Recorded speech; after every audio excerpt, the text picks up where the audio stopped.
Bien, buenos días a todos.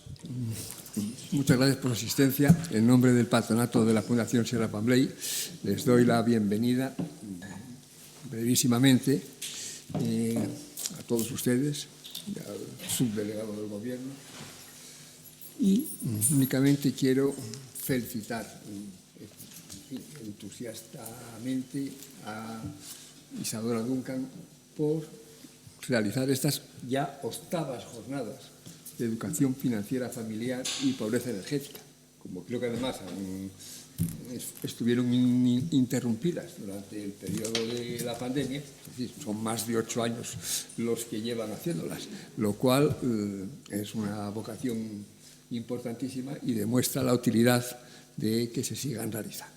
Así que, sin más por mi parte, les cedo la palabra a la organización y al subdelegado del Gobierno. Buenos días, muchas gracias. Soy María,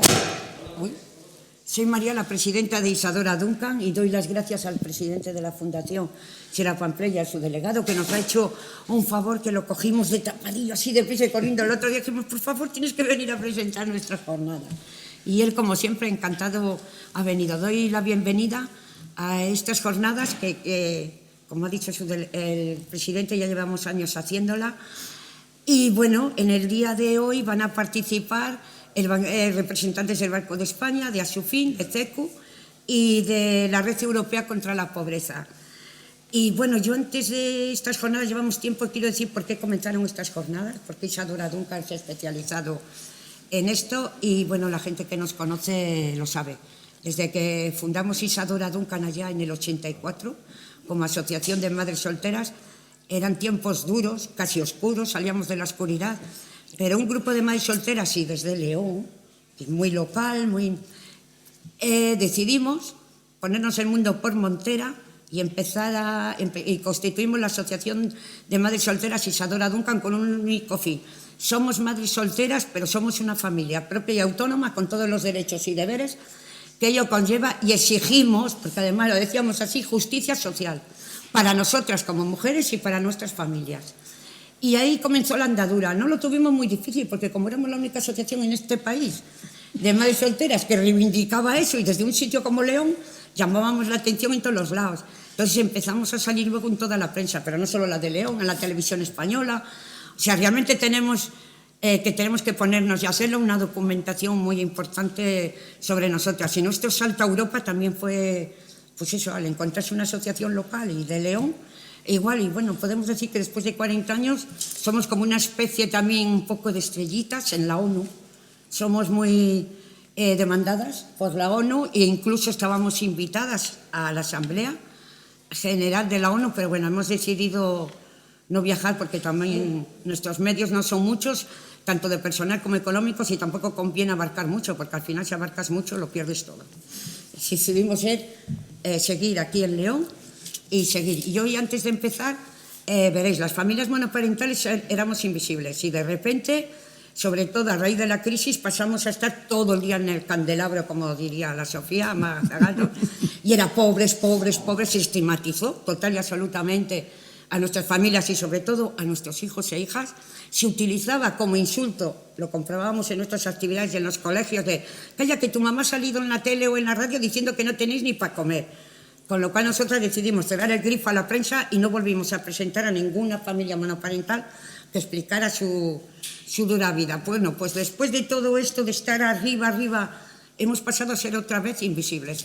Hoy he leído un reportaje en El País sobre la pobreza energética y me encuentro con estos datos oficiales. Lo reciben 1,5 millones de familias.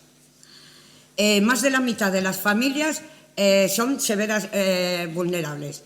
En el 21, el 49% de los consumidores del bono social eran pobres. Bueno, pues hoy son el 54%, 782.000. 964.000 hogares tienen hoy pobreza severa, que es el 54%. Lo reciben 376.000 familias numerosas, 106.000 pensionistas mínimas y, oh, qué casualidad, el ingreso mínimo vital, que es los más pobres, solo lo reciben 8.000. Y nosotros hemos desaparecido. No existimos ya para el Ministerio de la Pobreza Energética. Por eso nuestra última campaña que presentamos en Madrid el otro día tiene todo el sentido. Nosotras solo de las familias que pueden acceder a él, son 17.000 o algo así, y hay un motivo muy común para que no accedan. Aparte de la falta de información, que los suministros no están a nuestro nombre. Hemos chocado siempre con que los propietarios no confían en nosotros y cuando nos alquilan algo, los suministros no están, con lo cual no podemos acceder. Y ahora le paso la palabra, que ya os he dado un rollo, a Faustino, el subdelegado del Gobierno. Bueno, pues buenos días a todos y a todas y bienvenidas a estas octavas jornadas de la Fundación de Familias Monoparentales Isadora Duncan, entidad, como decía la presidenta, que lleva trabajando en nuestra provincia desde el año 84, por tanto, efectivamente, casi 40 años, y que hoy es incluso entidad consultiva especial, como ya ha señalado también, del Consejo Económico Social de la ONU. Por esto, además de por compartir vuestro compromiso con el cambio y la mejora social, sigue siendo un orgullo para mí, como siempre, participar en vuestras jornadas. Muchas gracias por invitarme a participar en ellas. Estas octavas jornadas de educación financiera y pobreza energética, organizadas por vuestra fundación y financiadas por el Ministerio de Derechos Sociales y Agenda 2030, a través de los fondos para intereses sociales, cumplen dos compromisos cuyo desarrollo es misión principal del Gobierno de España. En el día de hoy trataréis sobre educación financiera, con temáticas como protocolos y guías de hipotecas, con participación, entre otros, de una representante del Banco de España, como también dijo la presidenta. También avanzaréis sobre inclusión financiera y resultados de sus estudios recientes y también hablaréis sobre cuentas bancarias e inclusión. Y, por otro lado, se incluye la pobreza energética, como también ha señalado la presidenta, problemática de las personas electrodependientes. Aquí está el bono social eléctrico y medidas ante el decaimiento del escudo social. Ambas temáticas son prioritarias para el Gobierno de España. La Agenda 2030 comparte como primer objetivo de desarrollo sostenible el objetivo de vuestras jornadas, el fin de la pobreza. Poner fin a la pobreza en todas sus formas en todo el mundo, por supuesto también en España. Garantizar la protección social de las personas en situación de pobreza o vulnerabilidad social, aumentar el acceso a los servicios básicos y ayudar a las personas afectadas por fenómenos climáticos extremos, así como hacer frente a los problemas económicos, sociales y ambientales. La erradicación de la pobreza extrema, pienso que quizá está superada en España. No obstante, persisten problemas muy graves de pobreza que golpea especialmente a grupos vulnerables. Estoy ahora pensando en la infancia, cuya atención es imperativa para el Gobierno. La crisis económica, con la subida del paro que provocó, determinó un aumento de las situaciones de exclusión y desigualdad social y modificó los perfiles de las personas en estas situaciones. Sin embargo, el inicio de la recuperación económica y la creación de empleo no están suponiendo una disminución significativa de las cifras de pobreza y desigualdad. La Agenda 2030 es un plan de acción en favor de las personas, del planeta y de la prosperidad en general, que busca hacer realidad los derechos humanos de todos y alcanzar la igualdad entre los géneros y el empoderamiento de las mujeres y de los niños. Tanto la Unión Europea como España han mostrado un compromiso inequívoco con la Agenda a través de diferentes declaraciones e iniciativas. Un compromiso al que están llamados no solo los gobiernos nacionales, sino también las autoridades regionales y locales, municipales. La pobreza energética supone una manifestación más del fenómeno general de pobreza y de la exclusión social, tratándose de un problema que cada vez está más presente en la conciencia pública, no solo en España, sino también en la Unión Europea y diríamos que a nivel global. Prueba de ello es su inclusión en los Objetivos de Desarrollo Sostenible, que, por cierto, impregnan estas jornadas, estas octavas jornadas que organizáis.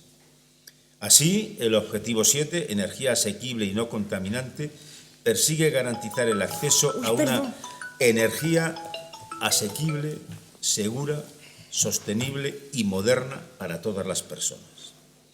Este Objetivo de Desarrollo Sostenible está íntimamente relacionado con el 13, que persigue adoptar medidas urgentes para combatir el cambio climático y sus efectos, garantizando el acceso a la energía y haciéndolo un servicio asequible para toda la ciudadanía.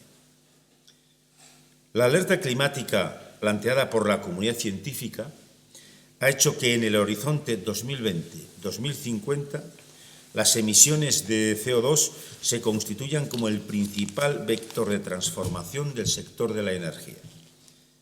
La descarbonización sistemática y profunda del sistema energético es el horizonte político prioritario a lograr en el siglo XXI, aunque hay algunos que no están muy de acuerdo y sabemos a quién me estoy refiriendo. El Acuerdo de París, adoptado el 12 de diciembre de 2015 y ratificado posteriormente por España, supone el marco de referencia en el que se ha de desarrollar la política energética. Hemos pasado del debate sobre el objetivo climático al de la estrategia que permita alcanzarlo y sus implicaciones. La paulatina penetración de fuentes renovables implementaría beneficios tanto de carácter medioambiental en forma de reducción de emisiones como de carácter económico, traducidos en generación de empleo, creación de nuevo tejido empresarial, reducción de la dependencia exterior y, por tanto, mejora de la balanza de pagos. Dentro de este compromiso y acción compartida quiero hacer dos alusiones más. Por un lado, la Estrategia Nacional contra la Pobreza Energética 2019-2024, estrategia elaborada por el Ministerio para la Transición Ecológica dentro del Real Decreto de Medidas Urgentes para la Transición Energética y Protección a Consumidores, aprobado en 2019.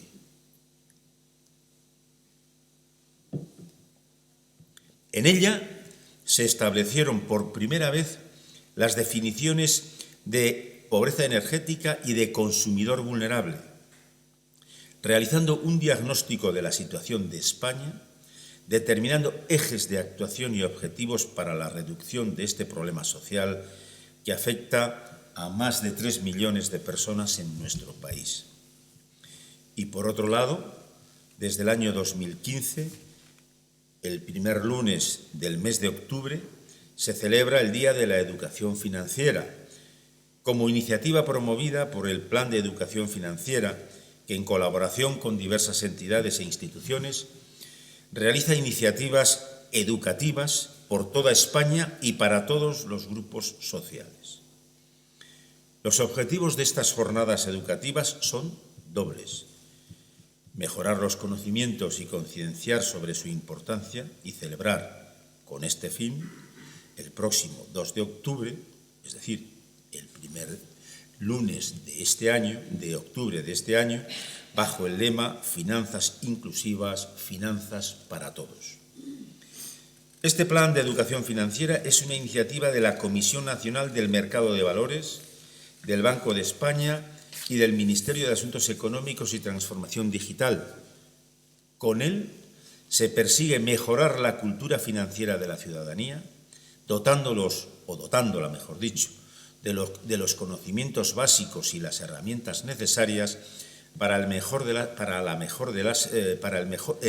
de las finanzas de una forma responsable e informada. A lo largo de nuestra vida, todos manejamos conceptos financieros, desde el ahorro de la paga cuando somos pequeños para comprarnos algo que deseamos, a abrir una cuenta corriente donde nos ingrese nuestro salario, domiciliar un recibo o entender qué supone pedir un préstamo o planificar nuestra jubilación. En todas las etapas de la vida, la educación financiera nos va a permitir tomar decisiones para hacer un uso responsable del dinero y una buena gestión de las finanzas personales. La educación financiera debe alcanzar a toda la sociedad, poniendo especial atención en los colectivos más vulnerables, caso de determinada población con menor capacitación digital o personas en riesgo de exclusión social, personas con discapacidad, niños, jóvenes, etc. Y ya voy terminando. Por todo ello, con los objetivos de mejora de los conocimientos y concienciación sobre su importancia, así como la mejora de la cultura financiera ciudadana, y merced al reconocido prestigio de los ponentes, en la Fundación siempre tenéis un especial empeño en ello, os auguro unas fructíferas y gratas jornadas. Muchas gracias.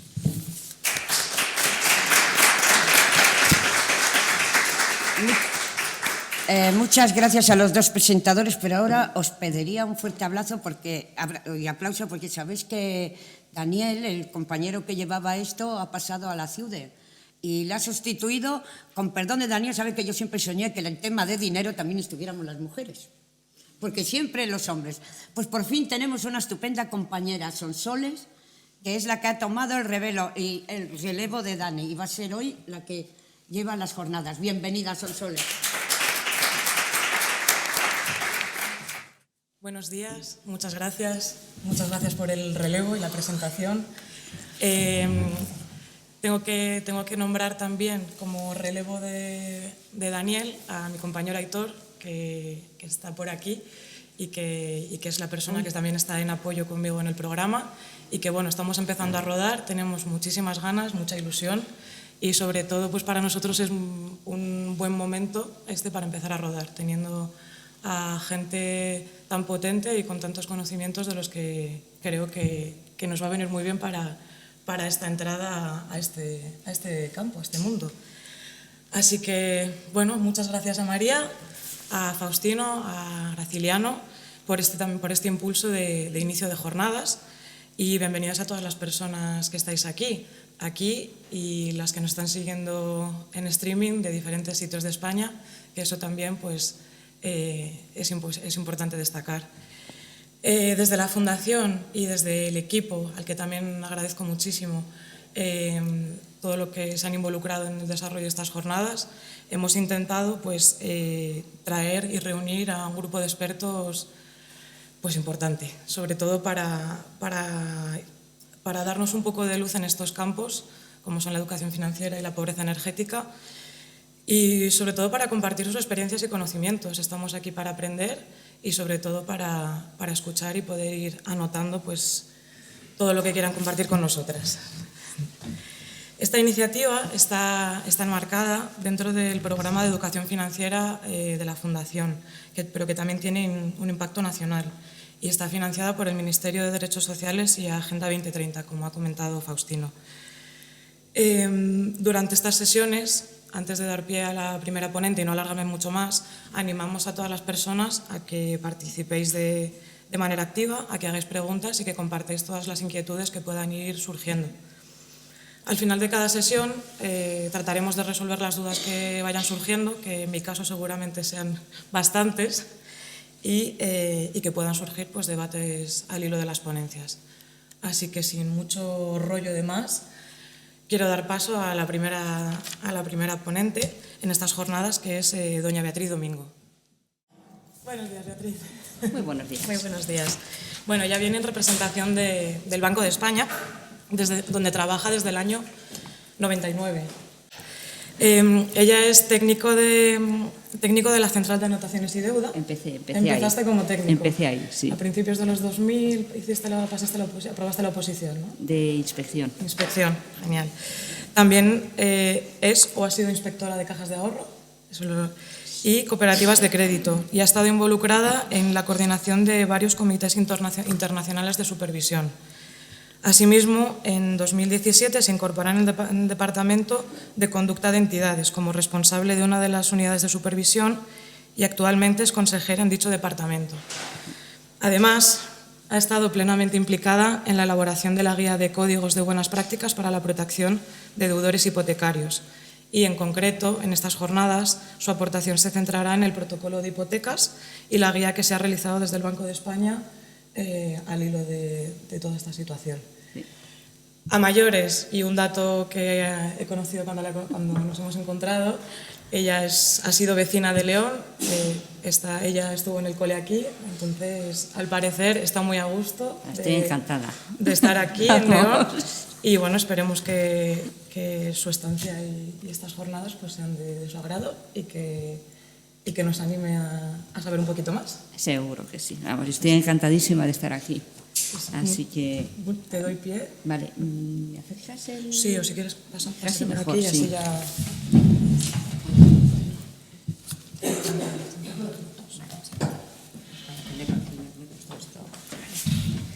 Pues nada, muy buenos días a todos y bueno, me han dicho que tengo como un poquito menos de una hora, entonces voy a intentar hacerlo lo más ágil, lo más ameno posible e intentar dar, bueno, pues 4 o 5 pinceladas básicas sobre lo que es la guía, el protocolo y sobre todo, bueno, pues un poquito el contenido de las medidas y quién puede solicitar la aplicación de las mismas. ¿De acuerdo? A ver, vamos a ver si me empieza a manejar, que ya empezamos, ¿mal? Aquí, presentación, ahora. Ya está.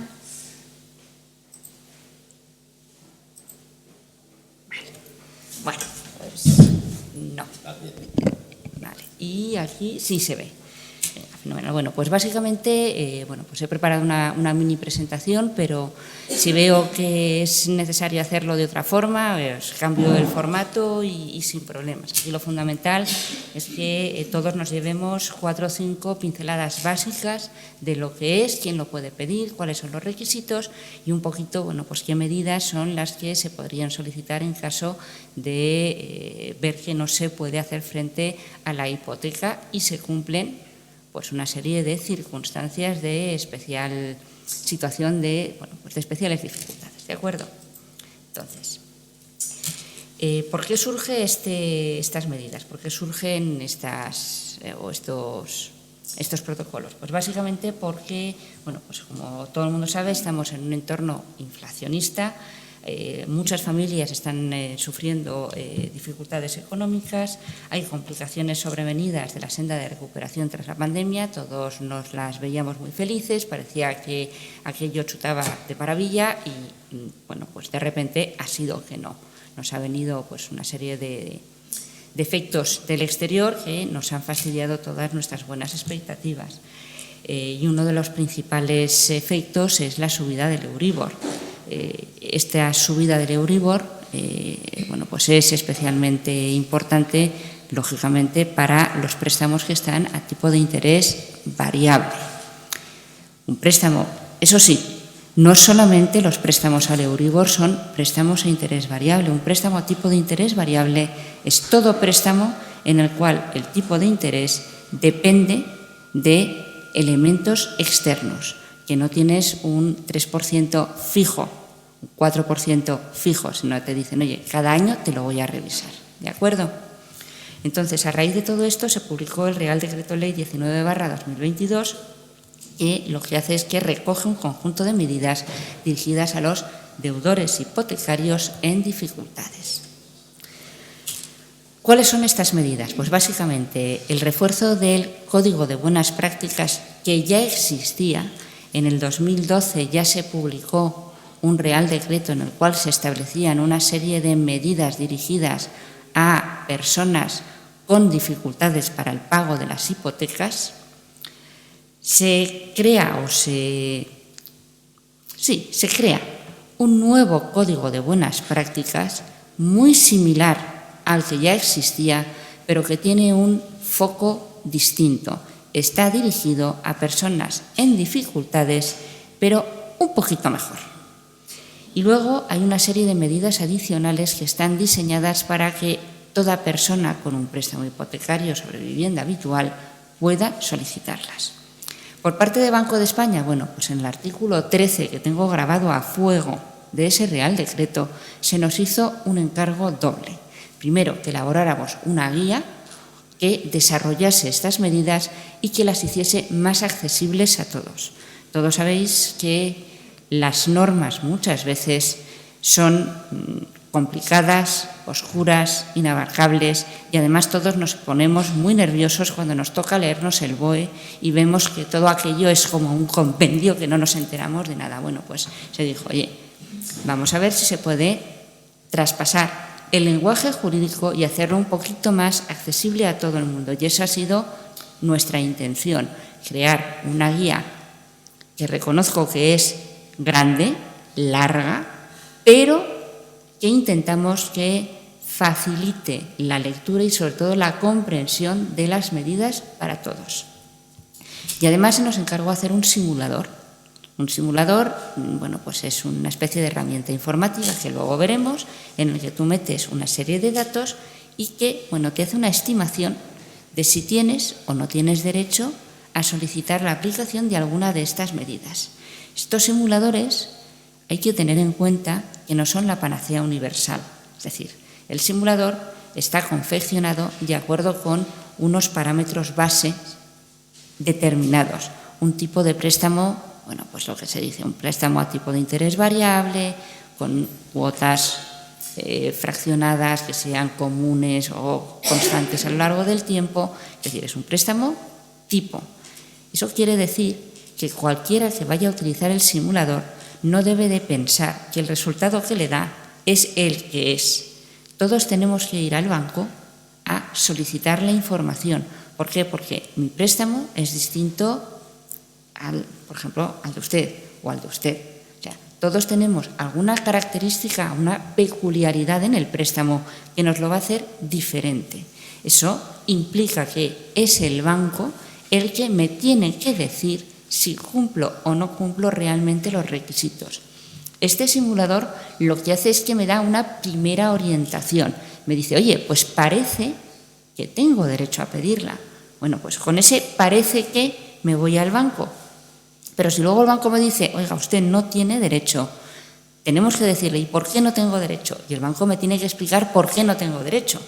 Pero no tengo que ser cabeza cuadrada y decir, es que el simulador me dice que es mío. No, ¿de acuerdo? Pero bueno, está bastante bien. ¿Cuál es el contenido básico de la guía? Bueno, pues la guía tiene un primer capítulo que es una visión global y nos proporciona un cuadro resumen de todas las medidas que puedo solicitar y un ejemplo concreto de cómo quedaría bueno, pues la situación de alguien que solicita y al que se le aplica cualquiera de estas medidas. Luego tenemos el capítulo 2 y el capítulo 3, que como verán tienen ahí un señor con una casita a cuestas, que están centradas ya en lo que serían los dos códigos de buenas prácticas. El capítulo 2 es el código de toda la vida, el del Real Decreto del 2012, y el capítulo 3 es el que está dedicado al nuevo código de buenas prácticas. Para facilitar la lectura, se ha intentado seguir en ambos capítulos una estructura similar. De tal forma que en todos ellos tenemos primero la visión general, una primera página de qué voy a hablar. Luego están los requisitos que se tienen que cumplir. En tercer lugar, qué medidas tengo derecho a solicitar que me apliquen si cumplo los requisitos. La documentación a aportar, que no se nos olvide, es importante. O sea, aparte de tener que cumplirlos, tengo que demostrar que los cumplo y el banco tiene la obligación de pedirme esos documentos, analizarlos y darme una respuesta. Y por último, una serie de aspectos formales y otras cuestiones, bueno, pues más generales. Por ejemplo, no está puesto aquí, pero todo el mundo debe de saber que si se le deniega el código, la aplicación de estas medidas y se piensa que se cumplen los requisitos, se tiene derecho a presentar una reclamación. Se puede reclamar, igual que se puede reclamar si el banco no cumple alguna de nuestras expectativas, algo que está fijado en nuestros contratos. Esto es lo mismo, ¿de acuerdo? Y con los plazos iguales, con excepción del Código de Buenas Prácticas antiguo, el del 2012. Ahí, de forma excepcional, se están admitiendo reclamaciones que nos llegan con el simple trámite de haber solicitado la aplicación y haber transcurrido el mes que tiene derecho el banco para responderme. En esos casos, como son casos pues que se presupone de gente que está en extrema necesidad de que se le apliquen las medidas, se están admitiendo a trámite reclamaciones sin necesidad de pasar por el SAC, por el Servicio de Atención al Cliente, que es el trámite obligatorio para todo cliente que quiere presentar una reclamación. En el resto de los casos, pues como la situación no es tan horrible, pues se tienen que cumplir todos los pasos, lógicamente. Pero ya digo, excepcionalmente se están admitiendo a trámite reclamaciones sin ese trámite. Y luego tenemos otros dos capítulos. Un capítulo 4 que también está enfocado a el deudor hipotecario, a las personas que tienen una hipoteca sobre vivienda habitual y que, pues que recoge una serie de medidas adicionales que el propio Real Decreto ha fijado. Y un quinto capítulo que recopila otra serie de medidas que, aunque no son directamente dirigidas al deudor que tiene la hipoteca, sí que son de aplicación a este, pero son medidas más generales. Todos podemos ir al banco a pedir una renegociación de mi préstamo.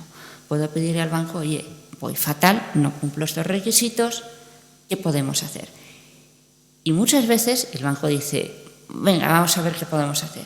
Y te puede dar una pequeña rebaja del tipo de interés, o te puede decir, venga, pues te amplío el préstamo 2 años y te rebajo un poco la cuota que estás pagando, ¿de acuerdo?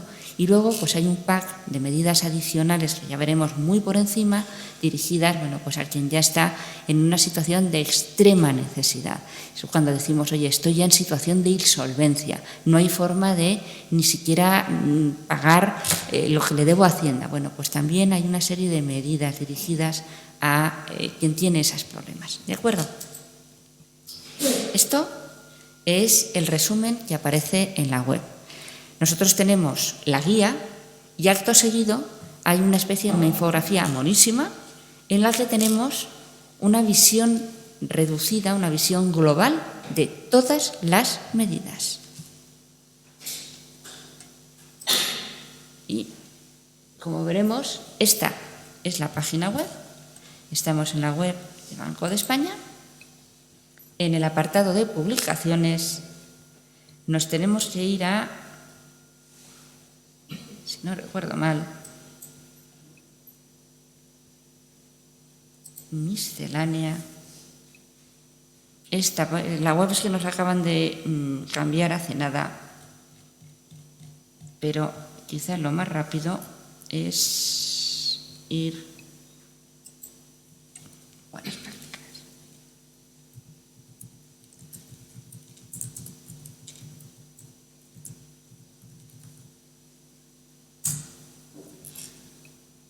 Aquí. De acuerdo. Está en miscelánea, guía de buenas prácticas. Y aquí está lo que decía, la infografía. Entonces, una infografía bastante interactiva, porque tú vas poniéndote por encima y te va explicando las cosas. ¿De acuerdo?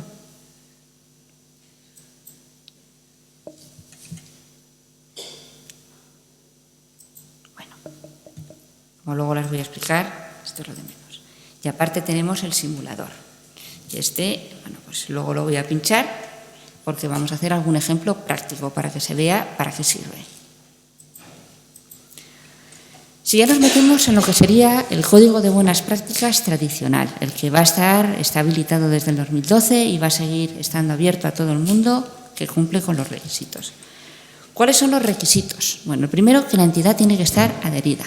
Los códigos de buenas prácticas no son de oferta obligada por parte de las entidades. Las entidades voluntariamente dicen que se adhieren a este protocolo. Podemos consultar siempre qué entidades están adheridas en el BOE. Se pone entidad adherida, código de buenas prácticas en Google y nos salen. Debo decir que la mayoría de las entidades se han adherido. Entonces, cuando una entidad dice yo estoy adherida, tiene la obligación de aplicar estas medidas si se cumplen con los requisitos. El solicitante tiene que ser Deudor hipotecario. Persona que tiene una hipoteca. Y la hipoteca debe de recaer sobre la vivienda habitual. Ese es el requisito. No me vale una hipoteca sobre la segunda vivienda, un chalet. No. Esto es para personas que realmente están en dificultades. Entonces, tiene lógica pensar que es sobre mi vivienda habitual. ¿De acuerdo? Y luego el deudor tiene que cumplir una serie de requisitos económicos y familiares, que son los que voy a desarrollar a continuación. ¿De acuerdo? Cuando hablamos de vivienda habitual, se tienen que cumplir también una serie de requisitos, ¿vale? El código está pensado para familias en dificultades. Si yo tengo un palacio, bueno, pues se presupone que podría venderlo y hacer frente a la hipoteca. Esto es para familias vulnerables. Entonces, eso quiere decir que la norma me exige que mi vivienda habitual cumpla unos requisitos. El primero de ellos, hay un límite absoluto, que el precio de adquisición de mi vivienda no supere los 300.000 euros. Ese requisito se refuerza a 250.000 euros en caso de que yo solicite la aplicación de una dación en pago, que veremos a continuación. Pero vamos a quedarnos con la cifra. Límite absoluto, precio de adquisición, 300.000 euros. ¿De acuerdo? Pero es que además me han marcado un requisito adicional, y es que sobre esa base de límite absoluto de 300.000, mi vivienda habitual no debe de valer más de una estimación. Y esa estimación no puede superar el 20% del valor que se calcula aplicando a los metros cuadrados construidos que tiene mi vivienda, que sacamos normalmente del catastro, pero que si no tengo en el catastro me voy a la hipoteca de compra y ahí siempre me va a venir cuántos metros cuadrados tiene mi vivienda y multiplicarlo por el precio de adquisición o por el precio metro cuadrado que está establecido en tablas del Ministerio de Fomento. Bueno, antiguo Ministerio de Fomento, ahora Ministerio de Transportes, Movilidad y Agenda Urbana, del año de adquisición. En la guía hay un ejemplo muy claro sobre cómo se tiene que calcular. No me voy a detener en él, ahora no tengo tiempo, pero en la guía hay un ejemplo numérico para entender qué me quieren decir con esto. Entonces, simplemente, metros cuadrados por el valor del metro cuadrado en mi zona, no en mi municipio, en mi zona, que me dicen que para el año de adquisición tenía mi vivienda. ¿De acuerdo? Esto solamente aplica para las medidas regulares, no aplica para la dación en pago. ¿De acuerdo? Y, en todo caso, lo que ya he dicho antes, hay que justificar documentalmente que se cumple con todos los requisitos. Y además me van a pedir una declaración responsable. Una declaración responsable es que yo voy y digo, yo, fulanito, fulanita, digo que cumplo con todos los requisitos. Y además que la documentación que estoy presentando es la que justifica mi solicitud. ¿De acuerdo? Esto, que pongo aquí simulador de elegibilidad, quiere decir que todos estos requisitos me los van a pedir en el simulador. Es decir, el simulador llega hasta este nivel. ¿De acuerdo?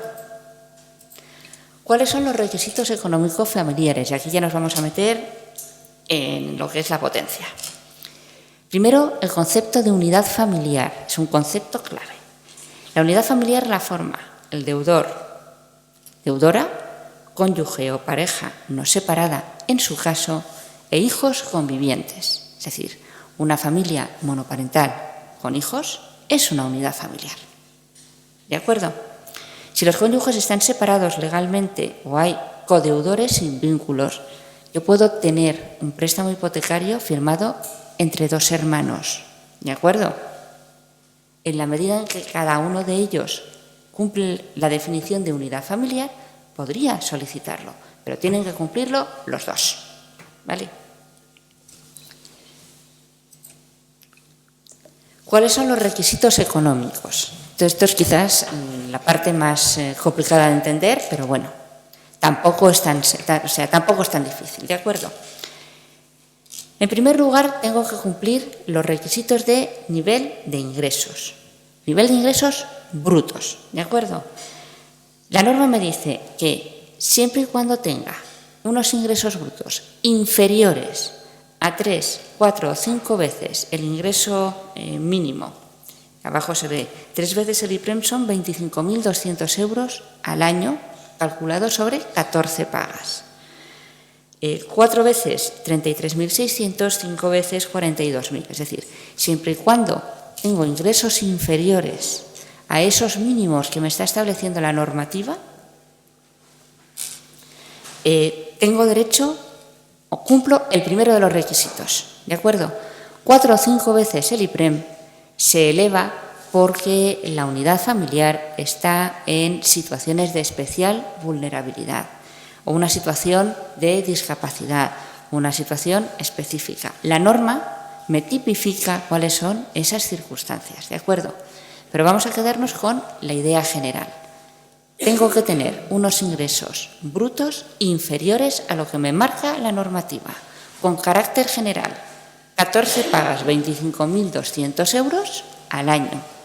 Con carácter un poco más excepcional, si tengo una serie de circunstancias, se eleva a 33.600 o, en los casos más extremos, 42.000. ¿De acuerdo? ¿Cuál es el segundo de los requisitos económicos que tengo que cumplir? Lo que llamamos la tasa de esfuerzo. Es el único requisito que voy a medir en términos de ingresos netos. Y esto hay que tenerlo en cuenta. Cuando yo hago mis estimaciones y mis cálculos, va todo al PAC ingresos brutos menos este. ¿Qué es un ingreso neto? Es mi ingreso bruto restándole las cotizaciones sociales que pago y los impuestos que pago. Es decir, por definición, un ingreso neto siempre va a ser igual o inferior al ingreso bruto. ¿De acuerdo? Si los ingresos brutos que tengo son los del primer bloque, es decir, inferiores o iguales a 3 veces el salario mínimo, la cuota hipotecaria tiene que representar al menos el 50% de los ingresos netos de la unidad familiar.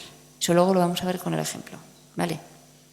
Es decir, primer requisito, ingresos brutos. Segundo requisito, lo que yo pago por mi hipoteca tiene que comerme al menos la mitad de mis ingresos netos para considerar que tengo derecho a solicitar la aplicación de estas medidas.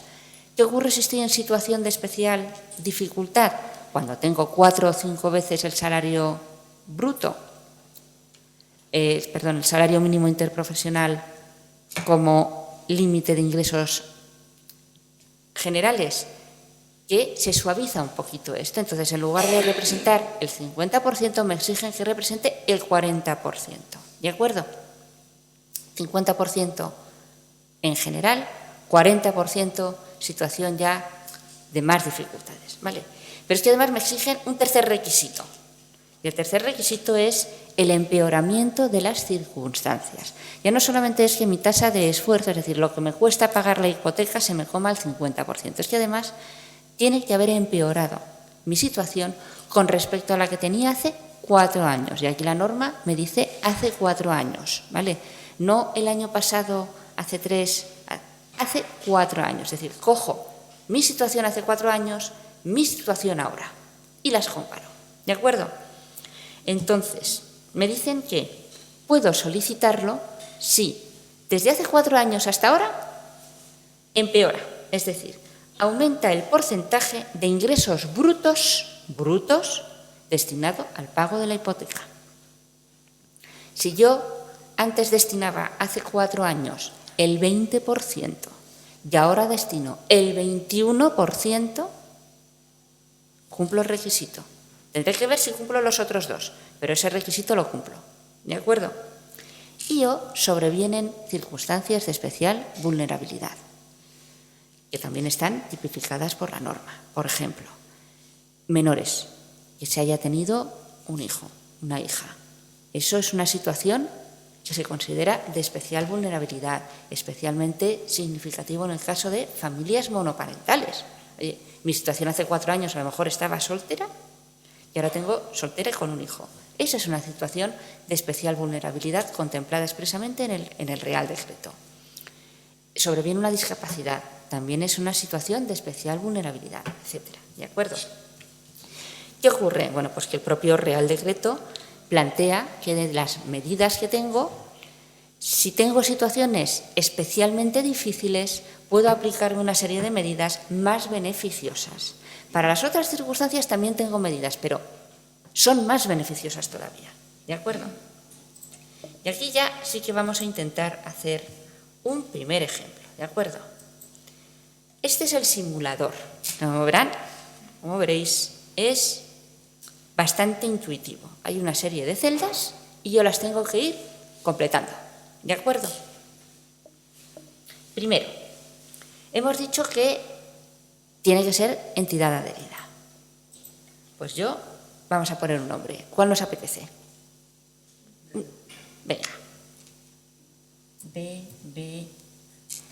Banco Bilbao.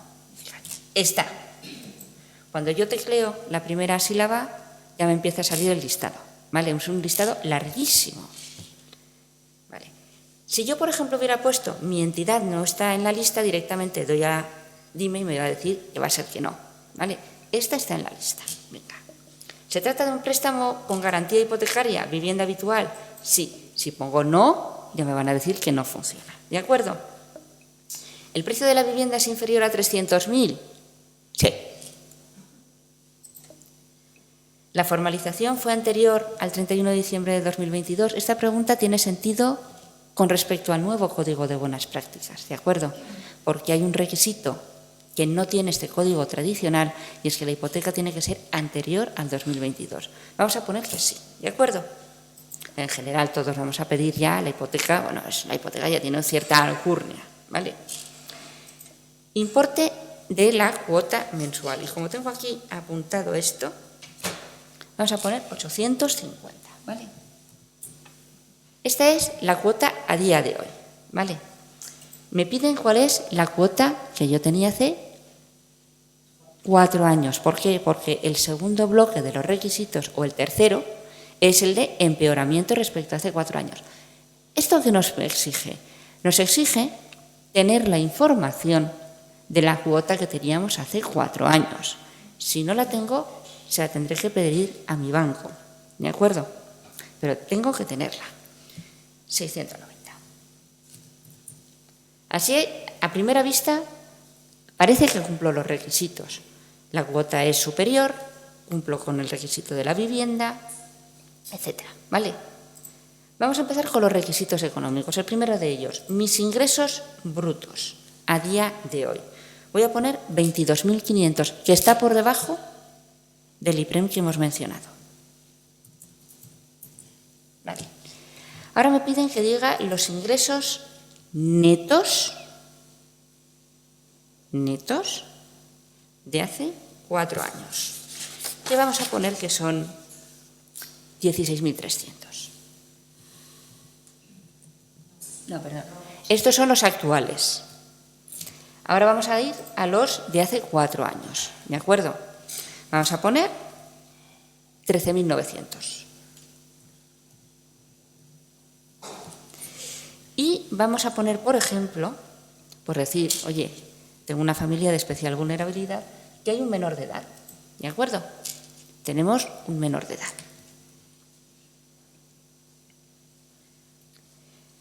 Con todo esto, lo primero que hacemos es ver si cumplo o no cumplo con los requisitos. Si yo le doy aquí, comprobar si soy elegible,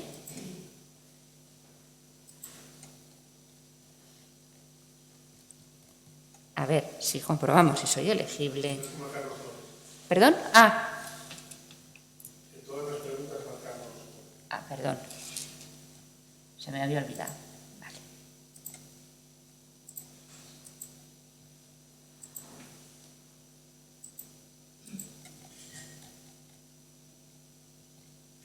Yo creo que esto ya está completo. Perdón. Esto es a lo mejor algo que tenemos que mejorar en el simulador, porque esto de tener que marcarnos a todos se nos olvida. Venga. ¿Vale? Me dice que puedo proceder a la aplicación de las medidas. ¿Vale? Es decir, de primeras me dice que puedo. ¿De acuerdo? Bueno, vamos a eliminar el simulador. Pero esto es simplemente para verlo. Luego haré otro ejemplo ya con las medidas, ¿vale? Pero de primeras, esto me dice si puedo o no. Luego me van a pedir otra serie de datos para ver a qué tipo de medida podría tener derecho a acceder. Pero de primeras esto me va diciendo, ¿tienes o no tienes derecho? Si yo, por ejemplo, aquí te pongo esto y pongo no, directamente me dice que no soy elegible. ¿De acuerdo? Si yo vuelvo aquí, vamos a poner Ibercaja o Banca de acá, y, por ejemplo,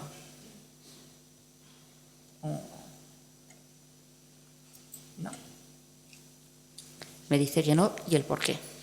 ¿Vale? Bueno, salimos,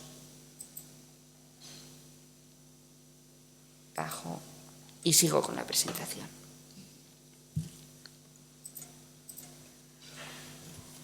El Real Decreto plantea 3 bloques de medidas, medidas sucesivas. Eso quiere decir que van una detrás de la otra. La medida general es la que sí o sí, en principio, voy a poder solicitar.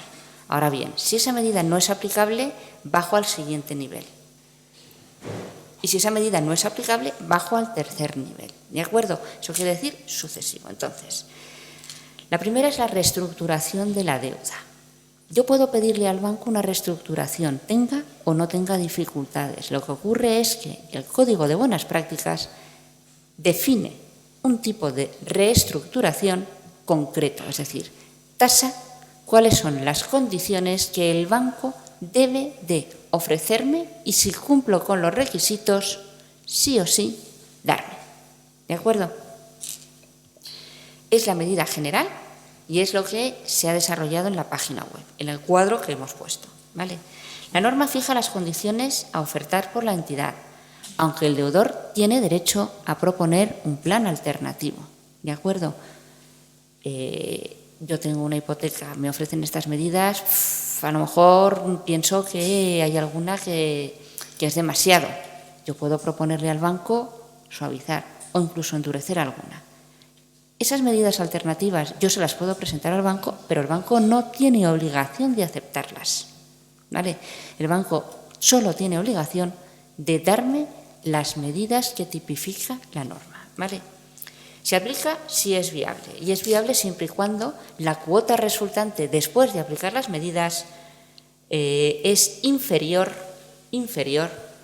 a el 50% de mis ingresos netos, ¿vale? Si lo supera, consideramos que es inviable y ya nos vamos a las medidas alternativas. Y en todo caso, y esto es importante, el banco le tiene que entregar al deudor, a la persona que solicita la aplicación de las medidas, el plan para que visualice antes de aceptar cómo le va a quedar la deuda y, en su caso, los motivos por los cuales se le rechaza la solicitud. ¿Vale? Eso es importante. Nosotros tenemos derecho a que el banco nos dé ese documento sí o sí.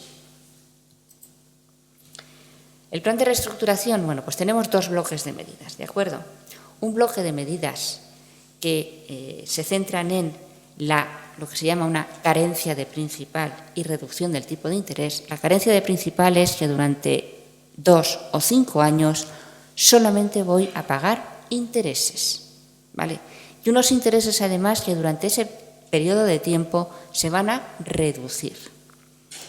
Y luego tenemos un segundo bloque que es la ampliación del plazo.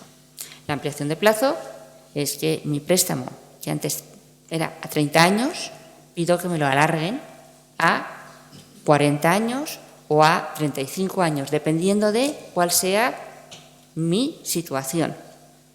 Cuando yo amplío un préstamo, por cálculo matemático, la cuota que voy a pagar siempre va a ser inferior, ¿de acuerdo? No quiero decir que sea inferior a la que pagaba hace 4 años, sino que es inferior a la que voy a pagar hoy con mis condiciones. Pero siempre resulta un alivio para quien tiene que pagarla, ¿de acuerdo? ¿Y cuáles son las condiciones concretas? Bueno, cuando el incremento de esfuerzo es menor del 50%, es decir, la situación general, ¿vale?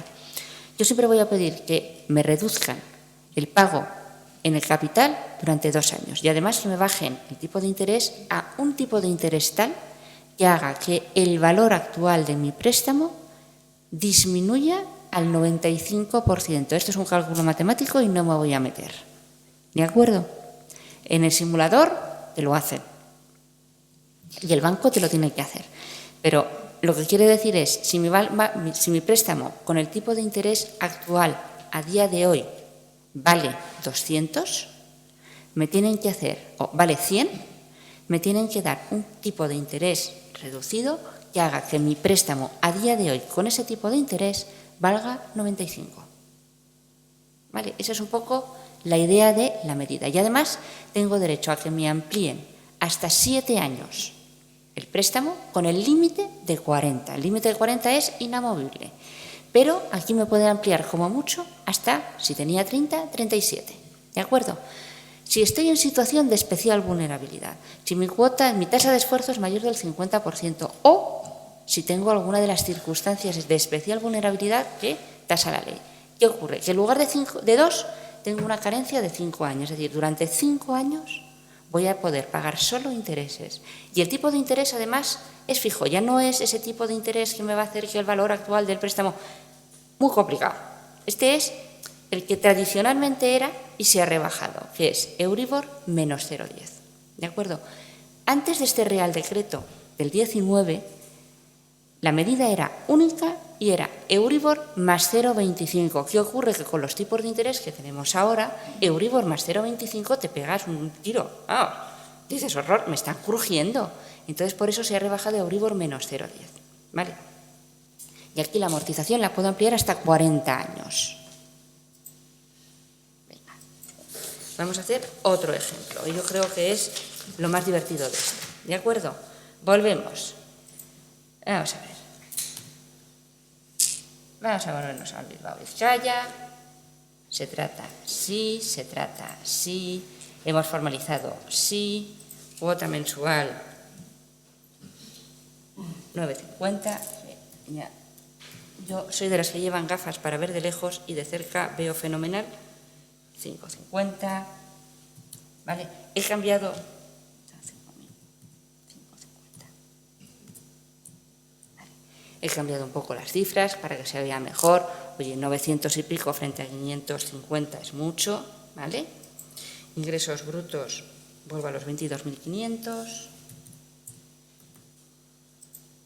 Ingresos netos anuales,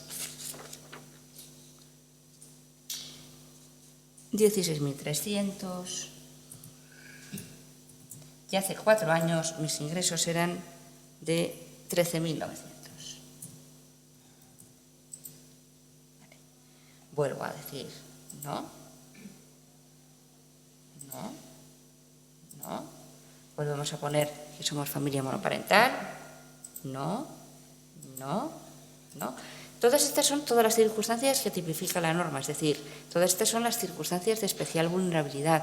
Yo podría, en lugar de poner esta, podría poner, yo qué sé, familia numerosa, ¿de acuerdo? Pero por centrar, ¿vale? ¿Y el deudor es mayor de 60? No, de momento aún no lo somos. Y ahora compruebo la elegibilidad y me dicen de nuevo que tengo derecho a solicitar las medidas. Vamos a ver qué medidas podría utilizar, ¿vale? Y entonces aquí ya me empiezan a pedir los datos concretos para los cálculos. Entonces, primero tengo que indicar la cuota que tenía a 1 de junio del 22. De nuevo, esta pregunta está enfocada en el nuevo Código de Buenas Prácticas porque tiene una serie de limitaciones que no tiene el Código de Buenas Prácticas tradicional. Pero siento decir que el simulador me la pide. ¿Vale? Y ahora luego veremos por qué. Vamos a poner... ¿Dónde la tengo? La he perdido. A ver. 765.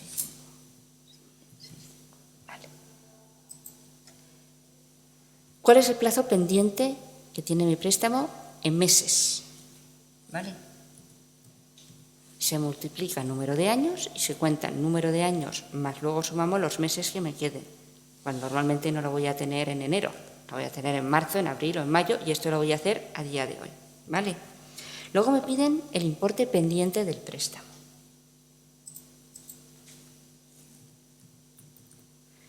Por experiencia, hay que poner los datos reales. Si pones datos que no cuadran, la aplicación te dice esto no me cuadra, no te lo hago. ¿Vale? Plazo original en meses, 30 años, 360. ¿Vale? Y el tipo de interés anual del préstamo a día de hoy. Voy a poner un 5,65, que es bastante razonable con un préstamo, bueno, pues de hace X años. ¿Vale? En principio he puesto todos los datos, ¿no? Entonces le damos a calcular y te lo calcula. ¿Y qué me dice? Bueno, pues me dice que con estas circunstancias y con estas condiciones yo no cumplo los requisitos para que me apliquen las medidas más extremas, pero sí cumplo los requisitos para que me apliquen las medidas normales. Dios, voy fatal de tiempo. ¿Vale? ¿Se ve? Bien. Venga, vuelva.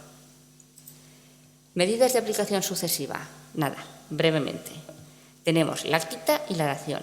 La quita quiere decir que pido que me reduzcan la deuda. ¿Vale? Me condonas. En lugar de deberte 95.000, anda, que te deba 85. Y me haces un plan. Y te lo pueden aceptar o no, no es obligatorio. ¿Vale? Y luego tenemos la dación en pago. La dación en pago es que yo doy mi vivienda en pago. ¿De acuerdo? La entidad puede o no aceptarla dependiendo de las circunstancias. ¿Vale? Pero bueno.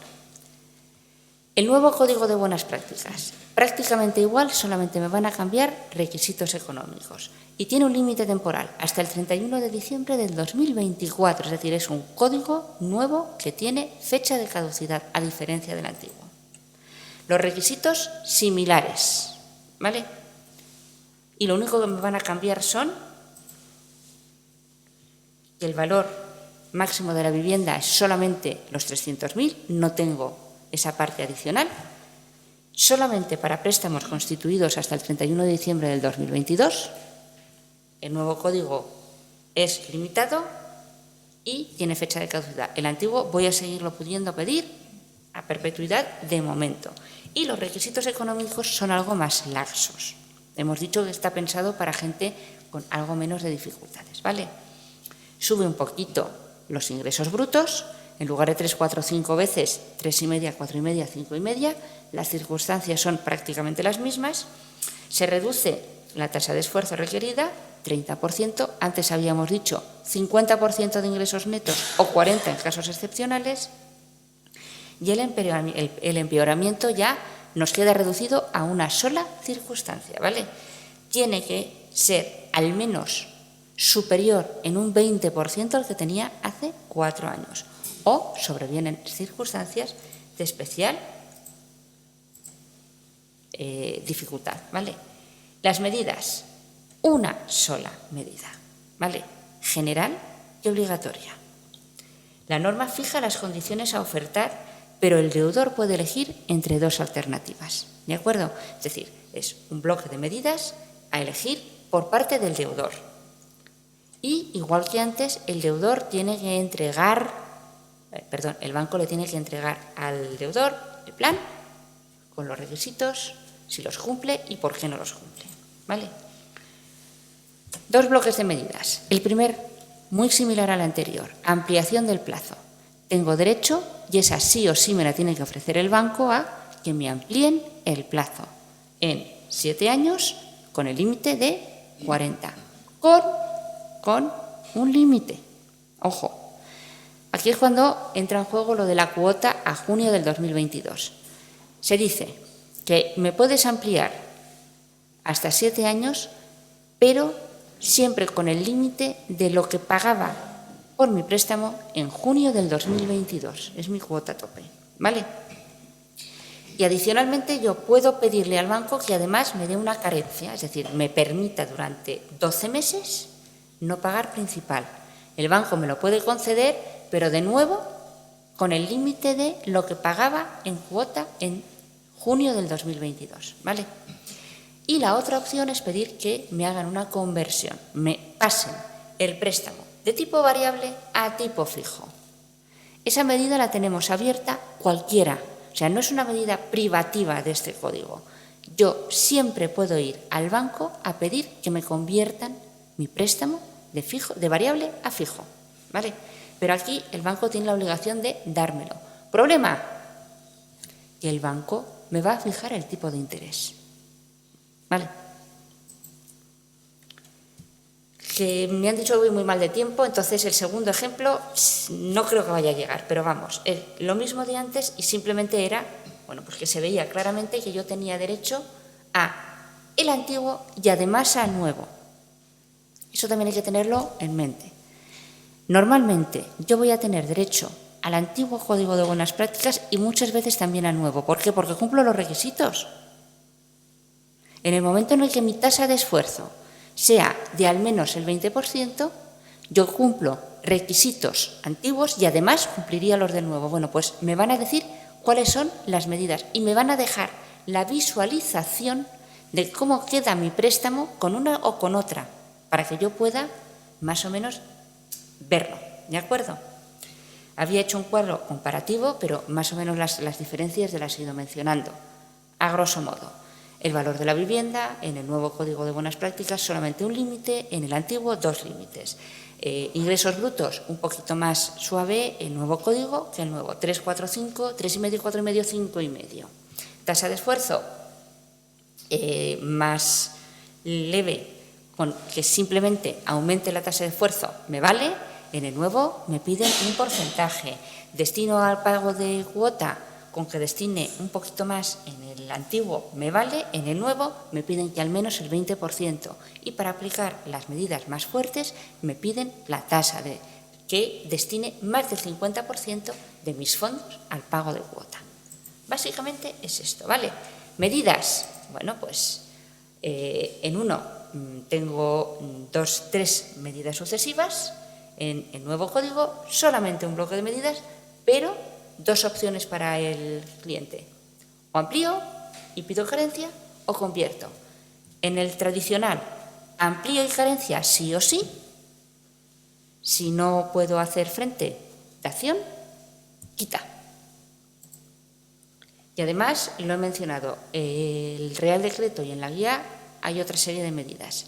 La que más consultas están recibiendo, el tema de las ampliaciones. Yo tengo derecho a pedir una conversión de variable a fijo o puedo amortizar anticipadamente el préstamo y hasta el 31 de diciembre del 2023, en principio, si cumplo los requisitos que me marca la norma, exento del pago de comisiones, ¿vale? Y luego, bueno, pues también tenemos el mecanismo de segunda oportunidad, que no deja de ser una especie de concurso de acreedores para particulares. En la guía se detalla un poquito que te piden, bueno, pues tiene sus dificultades, pero tampoco es algo que, digamos, es horrible, ¿vale? Siento haber ido tan rápido así la última vez, pero creo que es importante que nos queden claros cuáles son, a qué tenemos derecho y en qué condiciones y en qué circunstancias podemos pedirlo, porque esto nos puede venir a todos, ¿vale? Y nada, si hay alguna preguntilla, que no sé si tenemos tiempo, espero que sí. Muchas gracias, Beatriz. La verdad es que ha sido bastante instructivo y se agradece sobre todo ver ejemplos prácticos, que eso es como ayuda a visualizar las cosas. No sé si tenemos alguna pregunta, alguna duda, algo que acotar, por si podemos resolver algo. ¿Alguien?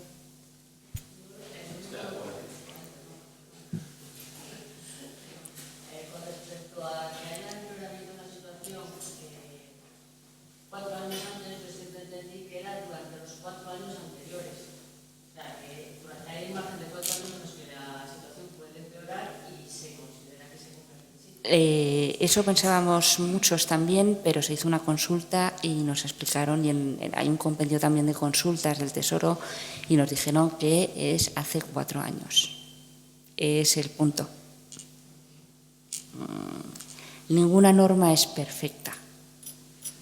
Pero bueno, es verdad que siempre tienes que poner un coto, tienes que poner un algo, un punto de comparación. Entonces, bueno, pues se decidió que era bastante objetivo, resultaba más o menos un punto medio para que se vea. Eso sí, no quiere decir, a ver, nacimiento del niño. Tú tienes 4 años para nacimiento del niño, tienes 4 años para que se haya pasado. O sea, eso sí, lo que ocurre es que si yo hace 4 años ya tenía al menor, eso no ha empeorado mi situación. Ese es el punto. O sea, hay que leerlo así. Persona con 33% de discapacidad. Si la tenía hace 4 años, no ha empeorado mi situación. ¿Vale? Entonces, durante 4 años empeora mi situación, pero con respecto a la que yo tenía en este punto. Es más flexible de lo que pensamos, pero pues es lo que tiene. ¿Alguna consulta más? ¿Duda? Pues pasamos al café, cogemos fuerzas y volvemos con la segunda tanda de ponentes.